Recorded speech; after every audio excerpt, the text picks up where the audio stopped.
कांग्रेस शरिया कानून लागू करना चाहती है। चीफ मिनिस्टर उत्तर प्रदेश योगी आदित्यनाथ का संगीन इल्ज़ाम। चीफ मिनिस्टर उत्तर प्रदेश योगी आदित्यनाथ ने मंगल के दिन कांग्रेस पर संगीन इल्ज़ाम आयद किया।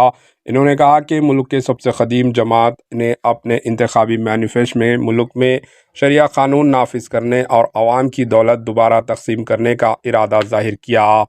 अमरू में इंतखाबी रैली से खिताब करते हुए आदित्यनाथ ने कहा कि कांग्रेस और इसके हलीफों ने मुल्क को धोखा दिया और ये लोग फिर अपने गलत मैनिफेस्टो लेकर आपके सामने आएंगे।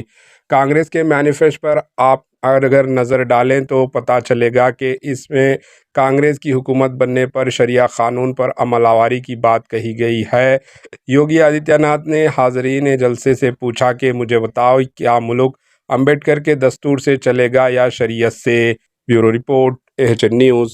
जब कांग्रेस के घोषणा पत्र को आप देखते हैं, दो बातें उन घोषणा पत्र में नजर आती हैं। एक, कांग्रेस कहती है कि हम व्यक्तिगत कानून को लागू करके शरिया कानून को लागू करवा देंगे। इसका मतलब बाबा साहब भीमराव अंबेडकर के द्वारा बनाए गए संविधान के लिए ये लोग खतरा पैदा करना चाहते हैं, यानी देश के संविधान को एक खतरे में डालना चाहते हैं। तालिबानी शासन लागू करना चाहते हैं। क्या हम तालिबानी शासन को स्वीकार करेंगे? क्या ये देश तालिबानी शासन को स्वीकार करेगा? और दूसरी तरफ क्या कहते हैं? कांग्रेस का घोषणा पत्र कहता है हम एक झटके में गरीबी मिटा देंगे। और गरीबी कैसे मिटाएंगे? यानी आपकी संपत्ति को हड़प करके